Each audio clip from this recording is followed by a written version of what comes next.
ஏதோ ஒரு உறவு மேலே வந்து பாசம் வந்து அபரிவிதமாக வைக்கிறீங்க அப்படின்னா, நம்மளை ஏமாத்துறாங்க அப்படின்னு தெரிஞ்சால் அந்த வலியை வந்து நம்மளால் தாங்க முடியாது.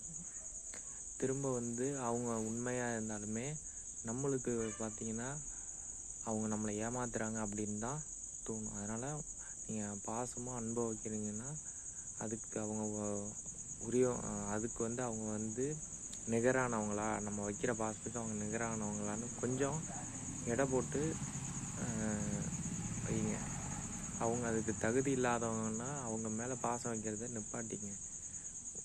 ஒரு வாட்டி உங்களை ஏமாத்துறாங்க அப்படின்னா அந்த உறவுகிட்டேருந்து நீங்கள் தள்ளி போகிறது தான் உங்களுக்கு நல்லது.